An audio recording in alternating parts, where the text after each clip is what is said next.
All right. Hi, everybody. It's so good to see you and or see you in the chat. And just like David was saying, we are grateful you're here. We're grateful that you could make space for this in your day because we know how challenging it is right now. But first of all, for those of you who don't know me, I'm Jeannie. I'm Jeannie Walters. I'm the founder and CEO of Experience Investigators. We've been around for 10 plus years, and we help our clients, and hopefully you for this call, understand their customers, their employees, and their journeys better so that you can improve the journeys for better business outcomes. So I've been working with clients through all sorts of things. This is one of those times when I'm just trying to be available and hopefully answer your questions and be there for you and support you, because the work you're doing is really important. So if you care to reach out in any other way, there are a few ways to reach me on Twitter or Facebook, or schedule a 15-minute call, whatever works for you. So thank you for being here. And not just thank you for being here, but thank you for being there. Because right now there is a lot going on. And the fact that you guys are showing up on behalf of your team and your customers, that is meaningful. And I really just want to express gratitude to you for that. And also, I want you to take a minute and just acknowledge that you're doing something that is very meaningful, not just for your team, but also for your customers. By showing up, by caring about this, it all matters more than ever before, in my humble opinion. So thank you for that. And let's get honest here about why we're all here. Well, right now, leadership is different. We need to show up in different ways, but at the same time, we are required to show up in different ways on behalf of our teams.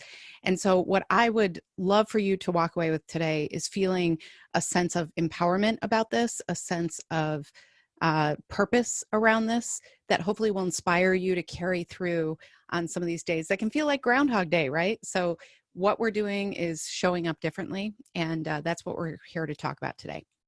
So we're going to go through a few things that are really what I think your customer experience team needs now. Now, having said that, I want you to think about how we're defining this. A customer experience team could be all sorts of different organizations of people. So your customer experience team might be your customer insights department, but it also might be the team that is just responding to your customers for your small business. It might be your contact center agents. It might be a combination of those things. I think so many of us right now are being put into positions where we are reacting and being proactive on behalf of our customers in different ways, that's really what this is about. So when I say customer experience team, it doesn't necessarily mean that everybody has customer experience in their title. It means who are the people showing up on behalf of your customers, who's on the front line, who's really interacting with them, and how can you lead in the ways that we need to today for our times. So today we're going to talk about a few things: clear guidance on what's expected, empowerment to do the right thing, and we'll talk about what that looks like. We'll talk a little bit about communication and what that means today, as well as how to do that effectively in this situation we're all in, which is, stress and added logistics and things like that.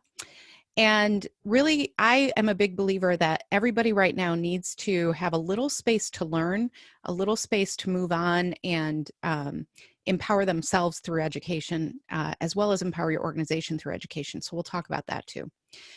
So let's talk about what clear guidance means on what's expected. So when I say clear guidance on what's expected, one of the things that I think everybody had to sit back and realize as we went through these last few weeks is, we used to rely on data, being able to predict what can happen next.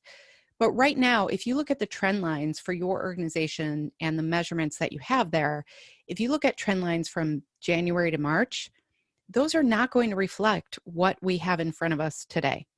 And so it's really important to acknowledge that, we're trying new things and our people need new guidance. So right now, if your team doesn't really understand what their role is and what they need to accomplish that is mission critical, then they might feel a little lost. They might be reacting as they always have. They might be relying on the historical data and what they've known in the past, but that just might not apply right now. So I really encourage you, when we talk about clear guidance, to really zero in on what does this person in this role need to do right now? What can they know is the right thing to do moving forward? So instead of giving them, here's all your traditional major responsibilities in this role, we need to help them zero in on what is mission critical for us right now. That could be very simple. It could be, contact center agents, you guys have to respond in these ways with as many people as you can get to in the queue, and this is what we're doing to support you. That might be their mission critical role. Your customer insights team, maybe they're doing regular surveys, but maybe they want to add something. What is another way to get feedback from people who are in a situation that maybe they've never been in, who are relying on your customer service reps in new ways? How can we reach out to those customers and get feedback and then turn that around into action? Getting really granular about what we're doing, I think, is really important, because otherwise people feel overwhelmed and lost, and they're not really sure. Am I going to be judged on what I was told I was going to be judged on in January, or are we looking for something else now? So clear guidance on that is really, really important. And that goes hand in hand with empowerment. So we want to empower our teams to do the right thing, but we also need to provide them with an explanation, a definition of what that right thing looks like. The right thing today is going to be different than what it was before. And we need to set up some guardrails for our teams on what's acceptable today and what's not. Because again, if we're playing by the rules that were written just a few months ago, we're going to miss really how can we best serve our customers and how can we empower our employees to best serve our customers. Empowerment is absolutely critical right now, but we need to define what that looks like. Another key point here is that if we're rewriting things, if we're sending out customer communications, sometimes daily right now or more than daily, if we're changing the rules of how we process things, if we are looking for everybody who's working at home, who is separate and remote now, to follow the same script, how do we provide that resource in an easy to find way and in a centralized way so that I know that I have the most updated information? If you are relying on people to just update their own documents when they get an email, it's time to really look at how can we centralize this in the best possible way. This could be something as simple as, okay, here are the documents and the processes that we're using, and keep it streamlined, keep it simple, keep it centralized so that everybody knows that they're not digging through to try to find the right thing for today. So is it okay to provide a refund? Well, what does that look like today? Are we offering different things?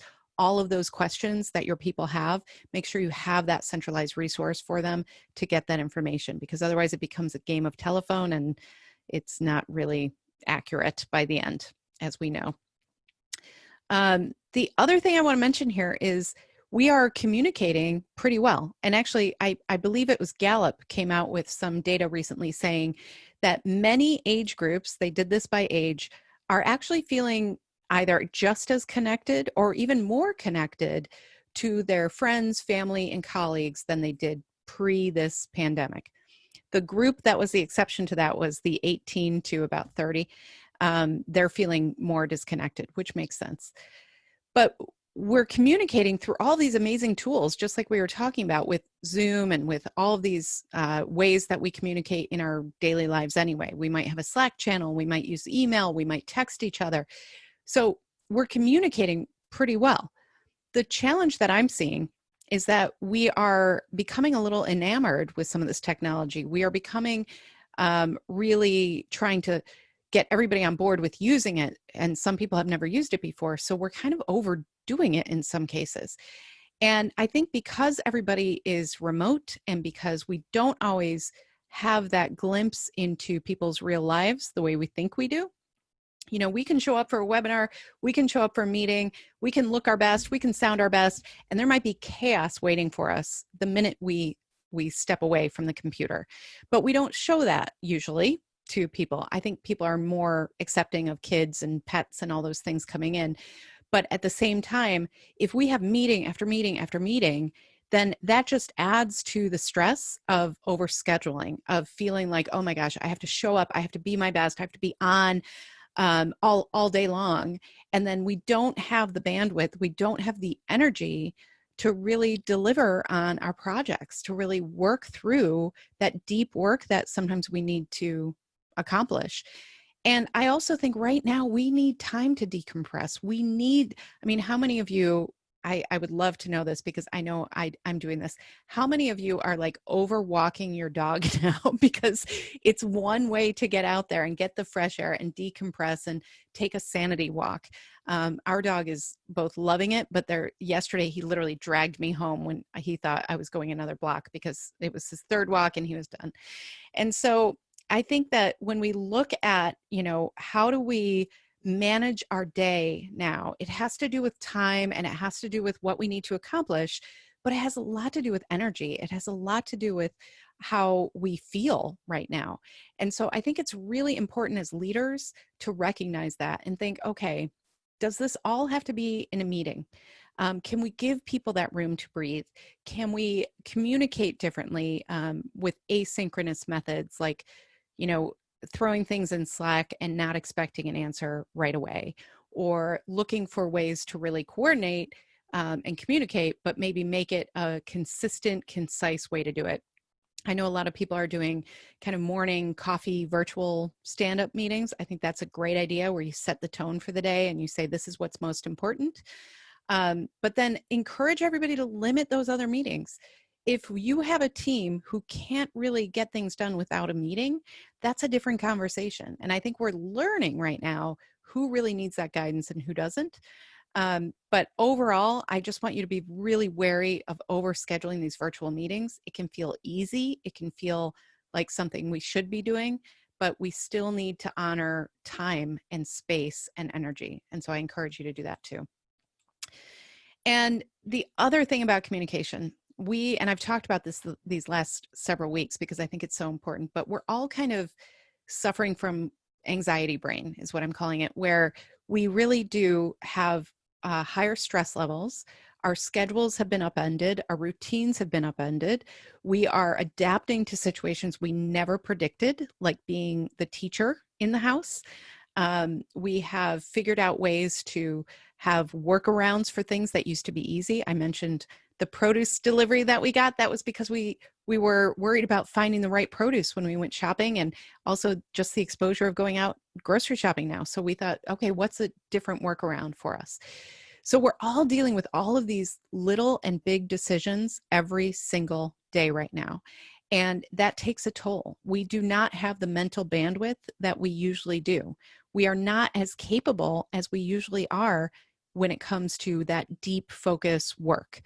So what I encourage you to do is think about, what can you reiterate? What can you provide reassurance around in bite-sized reminders? Because we don't necessarily have the capability and the focus to read an email that has 14 bullets about different processes and what to do.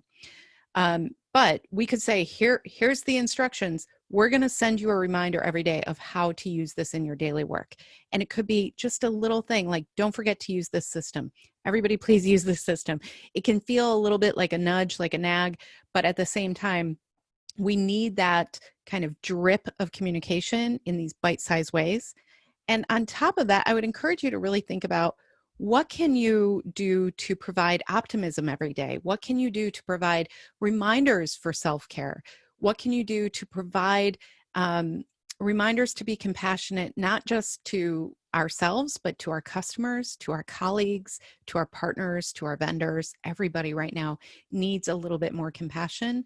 So sending out little reminders, gently nudging people on this stuff, realizing that you're going to have to repeat yourself. It's going to be part of the deal. We can't expect somebody to hear a whole bunch of instructions that are new, that are different, that are adding to all that other stress we talk about and retain it the way that they used to. So I encourage you to think about bite-sized reminders, not just for your employees, but this can also be really helpful for your customers too, especially if there are different things that you're offering or different ways that you're providing support for customers. Providing them those gentle reminders as well could be really important as well. And then finally, I am a big believer in education of all sorts. I think the happiest people are lifelong learners. There's actually data that shows this.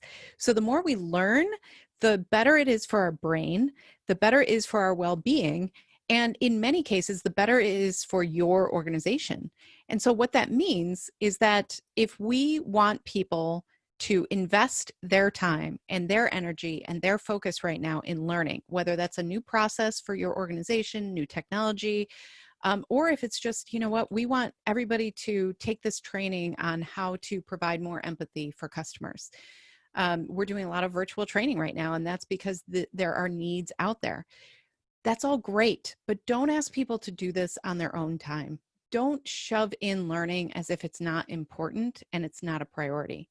Make space and room for your people to learn right now and to take it seriously, because otherwise it's really easy to say everybody has to get trained on this by the end of the week.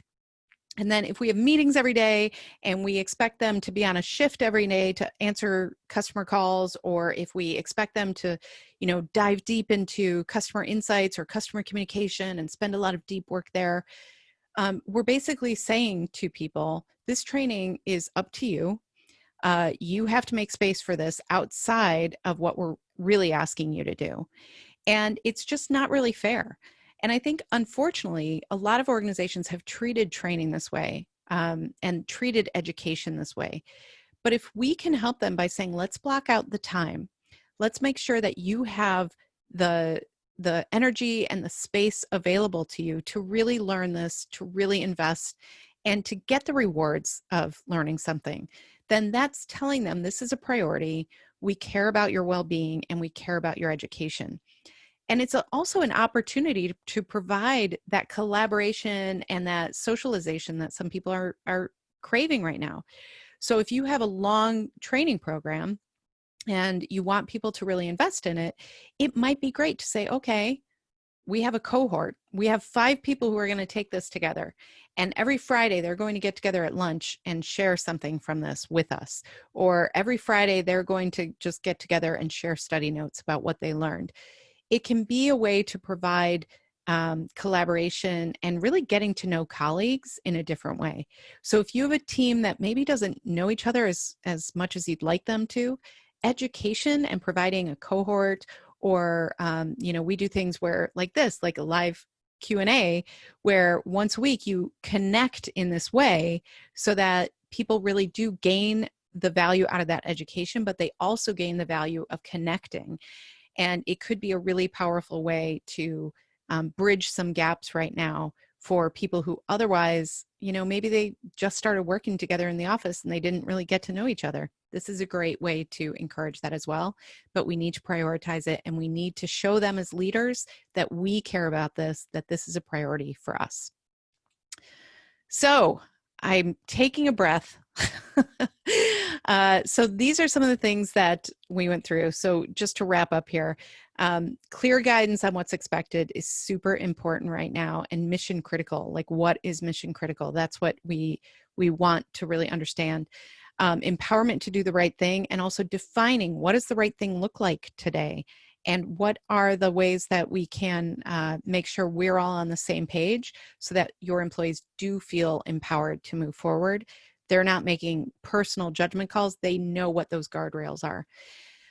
Communicating, super important, but let's not over meeting everybody. Let's not overschedule everybody, and let's provide that space to get our work done, to decompress, to have some breathing room, etc.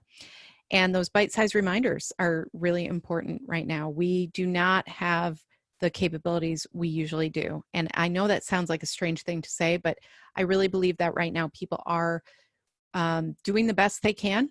And sometimes it's not what it used to be. We are all kind of in this uncertain phase, and it's providing a lot of unknowns for us. And then providing that space, that priority, that time for investing in education. It's such a great opportunity right now to take advantage of some of the time and space we might have for training that we put off, that we just never made time for. It's also a great opportunity to provide those connections and that socialization that can come out of a group learning together or going through a training program or an educational program together. It can be really powerful. Thanks for watching. I hope this was helpful to you. If so, make sure to subscribe. We do these webinars every Friday at noon Eastern, 9 Pacific on LinkedIn Live and right here on YouTube. Join us live to take part in the Q&A after each session, or come back to watch when the time is right for you. Just don't miss out. And if you've got a question, don't be shy. Ask in the comments, and I'll do my best to answer. You're here for your customers. I'm here for you.